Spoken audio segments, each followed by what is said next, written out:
साहित्य निधि में आज सुनिए वरिष्ठ कथाकार रूप सिंह चंदेल की लिखी हुई कहानी हादसा। रूप सिंह चंदेल बहुमुखी प्रतिभा के धनी हैं। कहानी, उपन्यास, संस्मरण, आलोचना आदि गद्य की अनेक विधाओं में उन्होंने सृजन किया है। आलोचकों ने उन्हें लोकधर्मी कथाकार कहा है। प्रस्तुत है उनकी लिखी हुई कहानी हादसा। पर्यावरण के संबंध में उसे इंडिया इंटरनेशनल सेंटर में वक्तव्य देना था।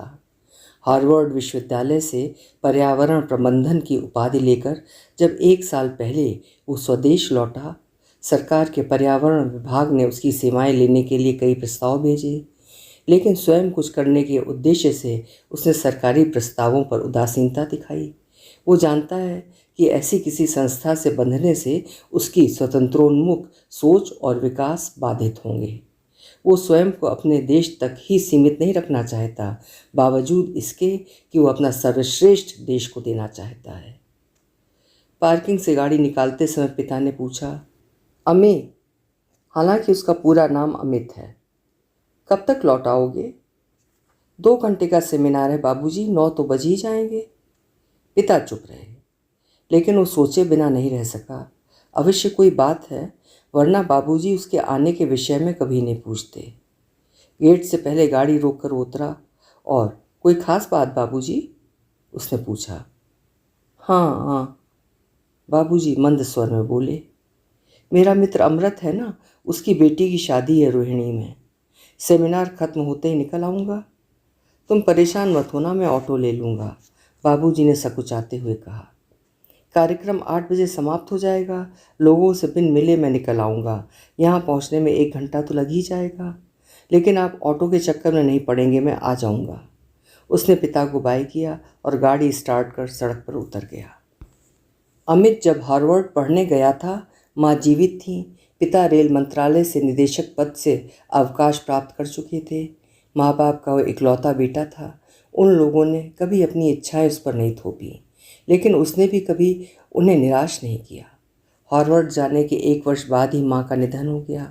पिता अकेले रह गए, पटेल नगर के 300 वर्ग गज के उस मकान में नितांत एकाकी। उसने वापस लौटने की इच्छा व्यक्त की, लेकिन पिता ने पहली बार उसे सख्त आदेश सुनाया। मेरे लौटने की बात तुम्हारे दिमाग में आई कैसे अम्मी? अपनी शिक्षा पूरी करो। कुछ देर तक चुप रहे थे बाबूजी, और वो सिर झुकाए उनके सामने बैठा रहा था। तब वो माँ के दसवें पर आया था। तुम्हें दूसरों से कुछ अलग करना चाहिए, अलग बनना चाहिए। मेरे लिए अगले 10 वर्षों तक तुम्हें सोचने की आवश्यकता नहीं है।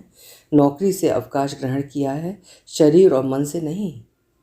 वंदना, तुम्हारी माँ थी तो अधिक बल था, लेकिन पिता फिर चुप हो गए थे। अतीत में खो गए थे वो। कुछ देर की चुप्पी के बाद वो धीमे स्वर में फिर बोले, तुम्हें कुछ ऐसा करना है जिससे देश, समाज और देशांतर को लाभ पहुँचे। नौकरी सभी कर लेते हैं, लेकिन दुनिया उससे आगे भी है। अमित चुपचाप पिता की ओर देखता रहा था। पढ़ाई समाप्त कर लौटने के बाद पिता ने केवल एक बार पूछा, क्या करना चाहते हो? फिलहाल नौकरी नहीं, अपना कुछ करने के विषय में सोच रहा हूँ। अपना? पर्यावरण संबंधी एक संस्था स्थापित करना चाहता हूँ। कुछ देर की चुप्पी के बाद कुछ सोचते हुए पिता बोले, अच्छा विचार है। संस्था को लेकर उसने देश के पर्यावरणविदों से सलाह करना प्रारंभ किया। इसके परिणाम स्वरूप सरकारी और गैर सरकारी संस्थाओं ने पहले उसे अपने सेमिनारों में श्रोता के रूप में, फिर वक्ता के रूप में बुलाना प्रारंभ कर दिया था। सेमिनार खत्म होते ही वो निकलने लगा। चाहता था कि कोई उसे देखे, रोके टोके, उससे पहले ही वो गाड़ी में जा बैठे, लेकिन वैसा हुआ नहीं। वो हॉल से बाहर निकला ही था कि सामने दिल्ली के प्रसिद्ध पर्यावरणविद डॉक्टर मुरलीधरन टकरा गए। क्या खूब बोलते हो नौजवान, पक्की दाढ़ी और सफ़ेद बोलों में स्पष्ट वैज्ञानिक दिखने वाले मुरलीधरन बोले। डॉक्टर सुनीता नारायण को तुम जैसे युवकों से परामर्श लेना चाहिए। सर, वे बहुत विद्वान हैं, विश्व में उनकी पहचान है। मैं तो अभी, यही ना कि अभी कम उम्र, कम अनुभवी हो, ठठाकर हंसे मुरलीधरन तो संकुचित हो उठा। थोड़ी देर तक दोनों चुप रहे। अंततः कुछ सोचकर, शायद ये भांपकर कि उसे चलने की जल्दी है, मुरलीधरन बोले, ओके यंग मैन, हम फिर मिलेंगे। जी सर। वो गाड़ी की ओर बढ़ा, ये सोचते हुए कि अनुभवी लोग चेहरे से ही अनुमान लगा लेते हैं कि कोई क्या सोच रहा है। वो सामान्य गति से गाड़ी चला रहा था, कभी तेज गाड़ी चलाता भी नहीं था। दिल्ली की सड़कें और ट्रैफिक की अराजकता, वो 45-50 तो कहीं कहीं 20-30 की गति से चला रहा था। ताल कटोरा स्टेडियम के पास गोल चक्कर पर ट्रैफिक कुछ अधिक था। उसकी गाड़ी रेंग सी रही थी। तभी उसके बगल में हट्टा कट्टा लगभग 32 वर्ष के युवक ने अपनी पल्सर रोकी और चीखता हुआ बोला, गाड़ी चलानी नहीं आती? गाड़ी मतलब मोटरसाइकिल को टक्कर मार देता अभी। वो बहुत चक्का था, क्योंकि उसकी जानकारी में कुछ हुआ ही नहीं था। उसने धीमे और सधे स्वर में, जैसा कि उसका स्वभाव था, कहा, टक्कर लगी तो नहीं? वो कुछ समझ पाता उससे पहले ही मोटरसाइकिल सवार ने मोटरसाइकिल आगे बढ़ाकर उसकी कार के आगे लगा दी। वो गोल चक्कर पार कर शंकर रोड चौराहे की ओर कुछ कदम ही आगे बढ़ा था, उसने गाड़ी रोक दी। मोटरसाइकिल सवार युवक उसकी ओर झपटा। वो कुछ समझ पाता उससे पहले ही उसने उसे गाड़ी से बाहर खींचा और फुटपाथ की तरफ घसीटने लगा। बात क्या है, आप ऐसा क्यों कर रहे हैं? विरोध करता हुआ वो उसकी मजबूत पकड़ के समक्ष अपने को असहाय पा रहा था। तेरी माँ की, बताता हूँ कि बात क्या है। मादर कहता है कि लगे तो नहीं? युवक का झन्नाटेदार तमाचा उसके गाल पर पड़ा। वो लड़खड़ा गया, उसे चक्कर सा आ गया। जब तक वो संभलता, मोटरसाइकिल सवार का दूसरा तमाचा उसके दूसरे गाल पर पड़ा। पैदल चलने वालों की भीड़ इकट्ठा हो गई, लेकिन कोई भी वाहन वाला नहीं रुका। भीड़ मूक दर्शक थी और मोटरसाइकिल सवार युवक दरिंदे की भांति उस पर लात घूंसे बरसा रहा था। लगभग अधमरा कर उसने उसे छोड़ दिया और फुटपाथ से नीचे उतरकर घूर कर उसे देखने लगा। अमित फुटपाथ पर पसरा हुआ था, निस्पंद। भीड़ में कुछ लोग अपनी राह चल पड़े थे, कुछ खड़े थे, लेकिन उनमें अभी भी साहस नहीं था कि वे अमित को उठा सकते, क्योंकि मोटरसाइकिल सवार वहीं खड़ा था, अमित को घूरता हुआ। लगभग 10 मिनट बाद उसने आंखें खोलीं और किसी प्रकार उठकर बैठा। बैठते उसका हाथ मोबाइल पर गया। उसका दिमाग जो सुन्न था अब काम करने लगा था, पिता को ये बताने के लिए कि पहुंचने में उसे कुछ देर हो जाएगी। वो उनका नंबर मिलाने लगा। उसे नंबर मिलाता देख मोटरसाइकिल सवार झपट कर फुटपाथ पर चढ़ा और उससे मोबाइल छीनते हुए उसके जबड़े पर मार कर चीखा, धीके, पुलिस को फ़ोन करता है साले, इतने में ही सबक ले, शुक्र मना कि बच गया। उसने अमित का फ़ोन अपनी जेब के हवाले किया, मोटरसाइकिल स्टार्ट की और अमित के इर्द गिर्द खड़े लोगों को हिकारत से देखता हुआ तेज गति से शंकर रोड चौराहे की तरफ मोटरसाइकिल दौड़ा ले गया। अमित फिर फुटपाथ पर लेट गया। भीड़ फुसफुसा रही थी, अस्पताल ले जाना चाहिए। कैसा दरिंदा था, रुई की तरह धुंडाला। पुलिस को फ़ोन करना चाहिए।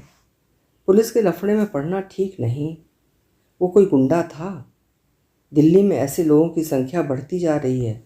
दिल्ली गुंडों, बाइकर्स के आतंक में जी रही है और पुलिस असहाय है। भाई, पुलिस वालों के वे साले जो लगते हैं, हफ्ता पुजाते हैं, असहाय व सहाय कुछ नहीं है। जिसने हफ्ता नहीं दिया, हवालात उसके लिए है। एक दूसरी आवाज़ थी, राम सेवक, तुम्हें गाड़ी चलानी आती है ना? किसी ने अपने साथी से पूछा। आती है। फिर हम दोनों इन्हें राम मनोहर लोहिया अस्पताल ले चलते हैं, इन्हीं की गाड़ी में। अमित सभी को सुन रहा था। उसने आंखें खोली। 2 लोग उसके ऊपर झुके हुए थे, दूसरे कुछ हटकर खड़े थे। बाबूजी, हम आपको अस्पताल पहुंचा देते हैं। अमित चुप रहा। हाँ, आपकी ही गाड़ी से। धन्यवाद। अमित फुसफुसा कर बोला, आप लोग कष्ट न करें, मैं ठीक हूँ। राम सेवक और उसका साथी एक दूसरे के चेहरे देखते कुछ देर खड़े रहे, फिर बिरला मंदिर की ओर मुड़कर चले गए। दूसरों ने पहले ही जाना प्रारंभ कर दिया था। लगभग 15 मिनट बाद अमित ने साहस बटोरा और उठ बैठा। सिर अभी भी चकरा रहा था। उसे चिंता हो रही थी, उसकी प्रतीक्षा करते बाबूजी की। वो अपने को रोक नहीं पाया। आहिस्ता से फुटपाथ के नीचे उतरा, गाड़ी में बैठा और चल पड़ा। एक्सीलेटर, ब्रेक और क्लच पर पैर ढंग से नहीं पड़ रहे थे, फिर भी वो धीमी गति से गाड़ी चलाता रहा। राजेंद्र नगर की रेड लाइट तक पहुंचने में उसे काफ़ी समय लगा। चौराहा पार कर वो किसी पीसीओ से पिता को फ़ोन करना चाहता था, लेकिन जैसे ही वो रेड लाइट के निकट पहुंचा, वहां का दृश्य देख उसे चक्कर सा आता अनुभव हुआ। रेड लाइट के पहले कुछ बाईं ओर एक मोटरसाइकिल पड़ी हुई थी और उससे कुछ दूर एक युवक के इर्द गिर्द खड़े कई लोग पुलिस को कोस रहे थे। उसने सड़क के किनारे गाड़ी खड़ी की, उतरा। कुछ देर पहले अपने साथ हुआ हादसा उसके दिमाग में ताज़ा हो उठा। तो ये उस युवक का नया शिकार था, उसने सोचा, और धीमी गति से आगे बढ़ा। चोट के कारण वो तेज नहीं चल पा रहा था। टक्कर इतनी ज़बरदस्त थी, शुक्र है गाड़ी इसके ऊपर से नहीं गुजरी, भीड़ में से कोई कह रहा था। किस गाड़ी ने टक्कर मारी, कोई पूछ रहा था। ब्लू लाइन बस थी, मैंने देखा, मैं उस समय उधर पेशाब कर रहा था। कहने वाले ने हाथ उठाकर पेशाब करने की जगह की ओर इशारा किया। तेज आवाज़ हुई तो मैंने मुड़कर देखा। बोलने वाला क्षण भर के लिए रुका। बस ने टक्कर नहीं मारी भाईजान, मोटरसाइकिल इतनी तेज़ थी, इतनी, रहा होगा ये 100 के ऊपर की स्पीड में, यही टकराया बस से, और मोटरसाइकिल इधर और ये उधर। बच गया लेकिन चोट बहुत है। अमित आगे बढ़ा। कितनी देर हुई, उसने एक व्यक्ति से पूछा। यही कोई आध घंटा। आध घंटा? और आप लोग खड़े इसे देख रहे हैं, पुलिस को किसी ने सूचित किया? वो ये कह तो गया, लेकिन तत्काल सोचा कि अपरिचित राहगीरों से उसे इस प्रकार नहीं बोलना चाहिए था। अमित के प्रश्न पर मौन छा गया था। कुछ देर बाद किसी की बुदबुदाहट सुनाई दी। पीसीआर वैन यहीं खड़ी रहती है, पर आज नदारद है। पुलिस को फ़ोन करके कौन मुसीबत मोल ले, भीड़ में से कोई और बुदबुदाया। अमित चुप रहा। वो घायल युवक के पास पहुंचा और उसे देखकर भौंचक रह गया। ये वही युवक था जिसने कुछ देर पहले अकारण ही उसे बुरी तरह पीटा था। मैं इसे अस्पताल पहुंचाऊं? अमित के मन में विचार पौंधा। कदापि नहीं। लेकिन तभी अंदर से एक आवाज़ आई। अमित, तुम्हें दूसरों से कुछ अलग करना है, अलग बनना है। ये पिता की आवाज़ थी। मैं इसे अस्पताल पहुंचाऊंगा। राम मनोहर लोहिया अस्पताल पास में है। उसने निर्णय कर लिया और वहां एकत्र लोगों से बोला, आप लोग इसकी सहायता करें कि इसे उठाकर मेरी गाड़ी में पीछे की सीट पर लिटा दें। इसे अस्पताल ले जाऊंगा। मैं भी आपके साथ चलता हूँ, एक व्यक्ति बोला। आप परेशान ना हों, केवल गाड़ी में से लिटा दें बस। अस्पताल में जिस समय इमरजेंसी के सामने उसने गाड़ी रोकी, मोटरसाइकिल सवार को होश आ गया। उसे देख कर कराहते हुए वो चीखा, तुम, और फिर बेहोश हो गया।